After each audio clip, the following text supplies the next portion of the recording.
Unwrap the laughter with the Laughing Cow. Deliciously creamy with 2 grams of protein per wedge.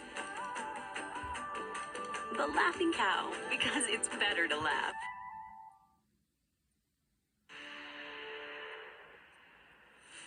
Totino Grace and Mankato East, 2 of the 16 teams remaining here in the 2022 Boys State Basketball Tournament. We will pare those teams down to our finalists over the course of the next 2 days as we play semifinals here at Williams Arena, setting up for Championship Saturday coming up, where we will send 4 teams home as state champions. Hey everybody, Chris Long here with you, along with Gopher legend. His banner's hanging pretty much right over our heads, and NBA veteran Trent Tucker. Trent, I know you and we run into each other all year, but no 3 days are more fun for us than these 3. No doubt about it, Chris. When you get to this time of the year, it's by no accident.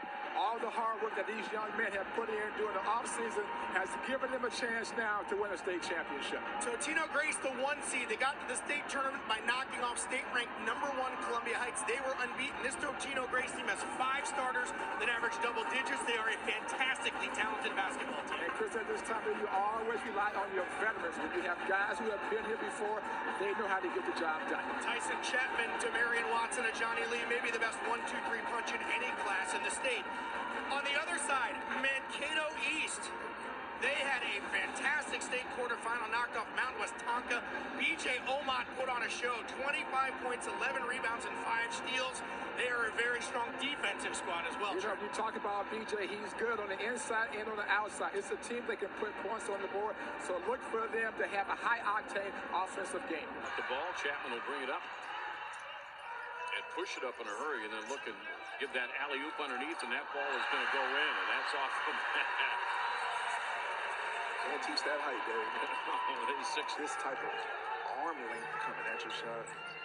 Omot getting his man in the air, beautiful move, and he gets it over. But again, there's enough intimidation. Good follow, other side by Oko. And this is Gong. Back out on top to Omot. You can see he's 6'8", and he'll play back out on the perimeter, out in like a guard spot. And he backs it up, and that 3 is in. Hey, Dave, that was a tough step back there. That's a pro move there, and at 6'8". Right back down to the corner. Stewart has it. Chapman, the alley-oop. There it is, the dunk. Watson. Tough down there.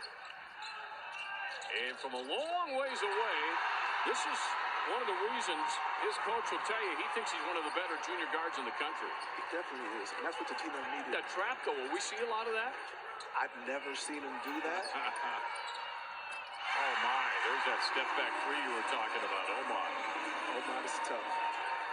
Rebound quickly, Grace, and here they come. Stewart's going to hurry up and just dish it out, and the kick out to the side of the 3 is good. And there's Humphreys again. Deep check. Humphreys for 3, been tall and strong as Totino has. Chapman, pass down low, and there's Bath with a dunk. He's a handful down there. If Mankato East is going to claw their way back into this, Trent, BJ Omot will have to lead that charge. He's so good on both ends of the floor, the block here, and then he just sets up his own shot here with the step back. He's very good off the dribble. He's a guy that can create space because he has that type of talent. Nice step back move here for a 3-point shot. But I believe defensively, turn it up, force some turnovers, get themselves back into this game. Patrick Bath on both ends for the Eagles. He had 8 points and a block here.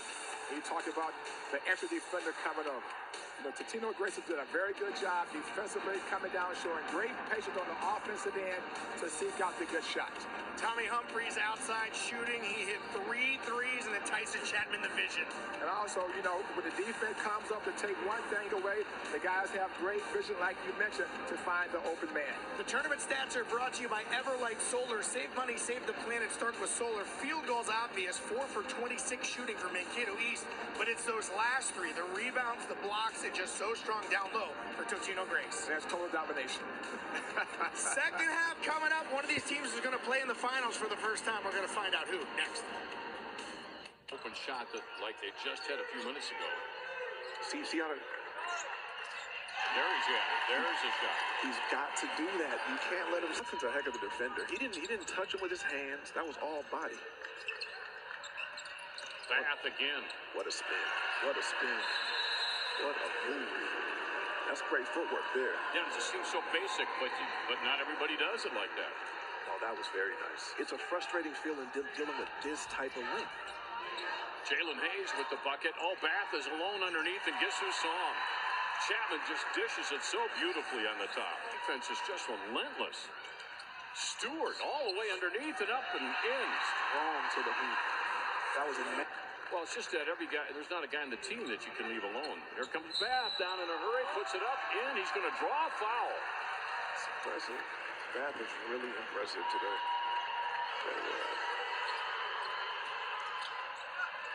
And there's your ball game right there. Totino Grace wins it, as they have done in the past, with a dominating performance, 77-39. But it was hard today, Troy, to find any kind of weakness in this team. I wonder how Columbia Heights held them to 48 the other night. Totino Grace, the 1 seed, and showing why. How about Patrick Bath saying, well, I didn't plan on scoring this many points today, but he went out and did it. His team beats Mankato East 77-39. They advanced to the Class 3A championship game. Chris Long back here along with Trent Tucker. You got to love a guy that says 27 points or 27, correct? Yeah, I didn't plan on scoring that many. But he was in the right place at the right time, man. You talk about a total team domination from start to finish. They played well on both ends of the floor. The defense was solid right from the start, and they were so unselfish on the offensive end as well. Yeah, they got everybody involved. And we talked about it at halftime.